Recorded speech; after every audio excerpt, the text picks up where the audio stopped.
I'm Dalton Barrett for News Radio WGNS, and here are some of the top stories impacting Rutherford County on your Rutherford Roundup for Friday, October the 17th, 2025. Middle Tennessee is bracing for a weekend of volatile weather, with Murfreesboro, Smyrna, and surrounding areas in Rutherford County facing the possibility of strong storms and gusty winds from Saturday into early Sunday. Brian Barrett with Rutherford Weather reports that severe threat will peak late Saturday, with colder air rushing in behind the front by Sunday morning.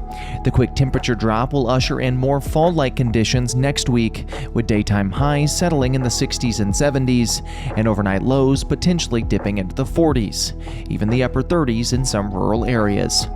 Residents are urged to stay weather aware and monitor updates from Rutherford Weather as the system approaches.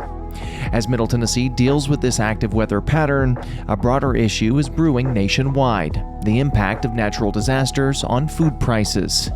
A new report highlights how flooding, droughts, and hurricanes are pushing agricultural losses to historic levels. While California and Texas lead the nation in farm-related disaster losses, Tennessee farms, including those in Rutherford County, are expected to lose $9.6 million annually due to natural hazards. Drought remains the primary threat, straining irrigation, harvest, and livestock care. These agricultural disruptions are fueling higher grocery prices, even in local stores. For farmers in the Murfreesboro and Smyrna areas, rising operational costs and land values compound the pressure, though federal aid and innovations in agri-tech offer hope for resilience amid mounting climate challenges. Murfreesboro will host a relocated No Kings rally this Saturday afternoon, now set for downtown along Broad Street near City Hall and the Linebaugh Library.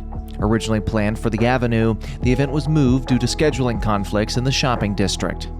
Organizers from Murfreesboro Indivisible say the new location provides a safer and more accessible space, with nearby parking available in the City Hall Linebaugh garage and surrounding streets. The rally will run from 2 until 4 p.m. Part of a nationwide day of peaceful protest against authoritarianism, the local event is organized by grassroots group Murfreesboro Indivisible. Leader Susan Myers-Shirk emphasized the importance of the venue change, stating, quote, "We'll be downtown near the library, standing up for democracy," end quote. Participants are encouraged to bring family-friendly signs, avoid weapons, and share images using the hashtag #NoKings.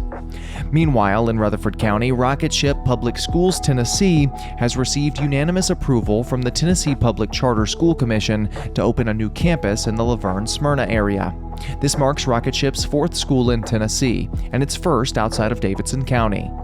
The decision follows strong support from local parents, with over 170 written comments and more than 50 attending the commission's hearing. Executive Director Dr. Eric Daly says the expansion reflects a shared commitment to quality public education for every child, regardless of zip code. The nonprofit network, praised for helping close achievement gaps, now brings its model to one of Tennessee's fastest-growing regions. Murfreesboro Fire and Rescue Department Assistant Fire Marshal Sandra Womack is currently deployed to assist in the investigation of the tragic explosion at Accurate Energetic Systems, LLC, in McEwen, Tennessee. The blast, which occurred on October the 10th, claimed 16 lives and injured at least 4 others.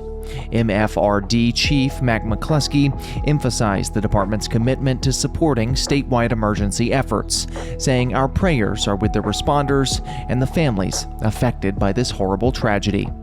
Located near Bucksnort, AES is a manufacturer of high explosives used by the Department of Defense and other industries.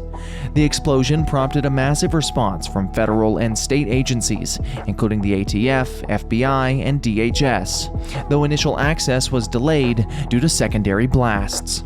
Controlled detonations are expected to continue through the week. Assistant Fire Marshal Womack's deployment underscores Murfreesboro's role in statewide emergency response coordination. In neighboring Eagleville, the City Council has officially appointed Jamie Averwater as its new municipal judge, with her term running through January of 2027. Averwater, who has also served on the Murfreesboro City Council and Planning Commission, replaces Kirk Catron, who recently resigned earlier this year. In her new role, she will preside over municipal court matters, including city ordinance violations and traffic cases. Her legal background and public service credentials made her a unanimous choice by the council, marking a significant leadership addition for the community of Eagleville. Families in Murfreesboro are gearing up for Halloween festivities, with two major events planned for October the 31st. The Lane Agri-Park will host a special trunk-or-treat farmers market from 8 a.m. until 12 noon, offering kids a safe and festive environment to collect candy and enjoy fall-themed fun. Located at 315 John R. Rice Boulevard, the park will transform into a lively venue for all ages, complete with vendor booths and seasonal produce.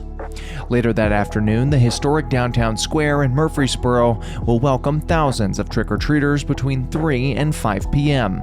Organized by Main Street Murfreesboro, the downtown event allows children to go door-to-door among local businesses, collecting Halloween goodies. Both events are free and open to the public, encouraging community participation and family-friendly fun. Meanwhile, Tennessee's financial outlook remains positive as state revenues for September of 2025 exceeded projections. According to Finance and Administration Commissioner Jim Bryson, total tax revenues reached $2.2 billion, $20.6 million over estimates, and $1.3 million higher than September of 2024. Sales tax collections led the increase, while corporate tax revenues lagged slightly. On a year-to-year basis, collections are up 0.96% over projections, proving a strong start to the 2025-2026 fiscal year. Bryson emphasized continued monitoring to maintain a balanced budget, while noting that Tennessee's general fund is performing above expectations.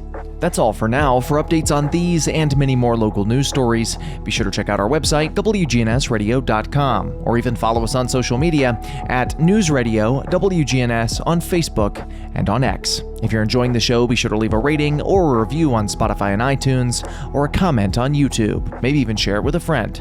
I'm Dalton Barrett for News Radio WGNS, part of your Good Neighbor Network, and I'll talk to you later.